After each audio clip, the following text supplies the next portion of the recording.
I hated her for that.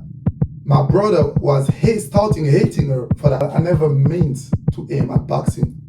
Boxing came along a bit later, because of certain inevitable circumstances that I was facing in my life. I wasn't really into it, I just find myself into it and hooked to that sport. It's been hard for me to quit, and it wasn't my intent, to increase that, because she already had to deal with someone like me, I am the father, you are my youngest son. Champion to the world. Winners only, that's why they say that I'm champion to your girl. Gucci all in my waist now, every champion needs a belt. Winners recognize winners, if you're a champion, I can tell. I can tell. Alright, it's been great to come back to you. We miss you a lot. And today I would like to come back on a topic that is bringing our attention a lot either on YouTube and on Spotify, and also on our different social media. You can find us on TikTok, Facebook, Instagram. And so many people came and say, oh guys, we do love your podcast. We like the energy, the insight, we have a lot from it. But we would like to know more about who's this co-founder, because we understood that it's kind of a pretty, famous guest, but we'd love to know more about him. Like, it's kind of a bit mysterious. So for those who's joining us, let me introduce him to you quickly in a few points. The boxer who is here, this big boy, Tom Jacob, he's been a boxer for 20 years now. So he has 20 plus years of experience. He's professional, and he's still an active professional boxer. He won many belts as a cruiserweight. He won ABA belts, ABA Continental and ABA Intercontinental against undefeated opponent, and he smashed them. So if you want to watch that, just go on YouTube and put his name. You put IBO, IBA, IBO Continental, you name it, you'll find it, and you're gonna enjoy it, and you put a like and a thumbs up. Thank you. But then COVID-19, kicked up, and everyone's been locked up. And this is during this period that he chose to migrate from the cruiserweight division to the heavyweight, to the big boys and tall boys, and just want to name it. He's been contacted to fight and fought against an Olympic champion, Tony Yuka. So this is a really good fight to watch. If you do enjoy fighting things, this is a great one to watch. You can go see it. And also, so it really shows like this lockdown period to move from a division to another one, to gain in weight, to change his boxing skills, and etc. But it is also that people like you and me were locked down, and many people questioned themselves' life and contacted him as a fighter about which direction they should have, what could be the next boxing career strategy, whose fighter should they pick, and mental behavior, mental health in general, because lockdown was pretty heavy. And to ensure that again is being able to give the best and accurate advices to those people, and who could actually receive them well and do something with that, he said, and he thought, okay, I cannot just do it and pretend I am a coach or something. I need structure.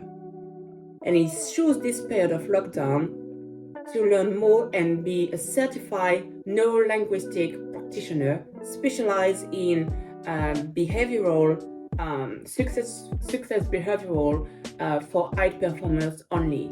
So he's really dealing only with athletes or high performers, such as big entrepreneurs, not the new one, but big entrepreneurs who are sharing the same issue as a high performer, and with them he's working on their behaviors on daily basis to reach the success, right?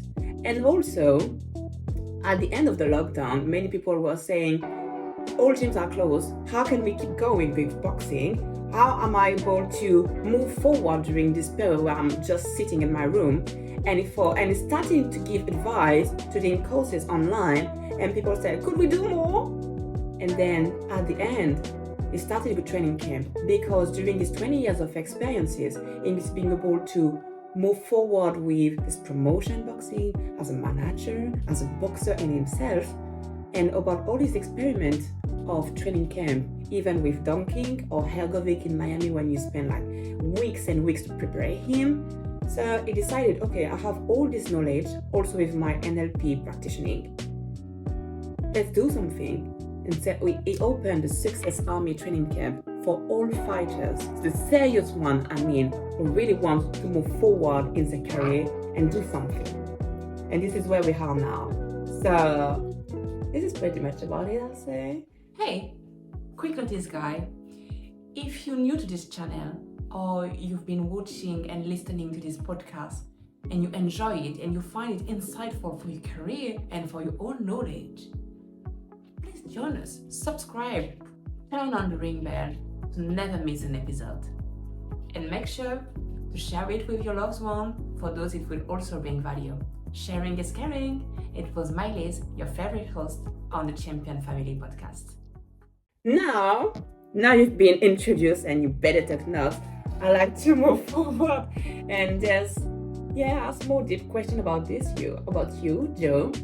Why choosing boxing in the first place? You could choose any sport, like why boxing? Great introduction. It was really a great introduction because, I couldn't even do it better than you did, Thank you. So yeah, and I think they understood directly, If you don't, ask question. who you're referring to. So that's fine. Why did I start boxing from the first place? That's a great question. Many persons all the time, focusing on about our careers. How did you do this? How did you achieve this? How did you do this? How did you manage your mindset during this? But they never pay attention to what was the first reason why you start boxing. Because for most people, if you start boxing, it's because you wanted to become a boxer and champion, right? In reality, people who start boxing, most of the time, it isn't the reason. First of all, you have to understand one thing. You don't choose boxing. Boxing chooses you. You see? Because boxing is not a sport and it ends for everybody. So, why I start boxing? First of all, I never meant to aim at boxing. Boxing came along a bit later, because of certain inevitable circumstances that I was facing in my life. But at the beginning, I was aiming to become a soccer player. I've been scouted. I was good. I've been scouted from a D1 team, a famous team from our country, which is Belgium. And I was pretty proud of it. I wasn't really paying attention to that opportunity I was given, because it was given to me. And because I was just, enjoying my time playing. But the problem was I early did quit that idea of joining football because soccer, for European people, for American people if you watch. So I'm referring to soccer, which we play with, feet. And so I quit. I quickly did quit that idea because I had two siblings who were aiming at the same things, and they were more involved and more fun, more real fan of that sport than I was. What I realized quicker was I was just enjoying playing in the field than watching people playing. I never knew all the name of the best player of the football field. I was knowing, the global best name. I wasn't really into it, I just find myself into it and hooked to that sport because I was feeling that was feeding my need of feeling free, spending my energy, and just empty my mind for just a specific period, think to nothing, not having to think at anything else than just enjoying my time, What people call today, centering yourself, meaning centered yourself and enjoying the present moment. That was what I found by joining football. And it's been hard for me to quit that sport, because it was my free space, my free zone that I created,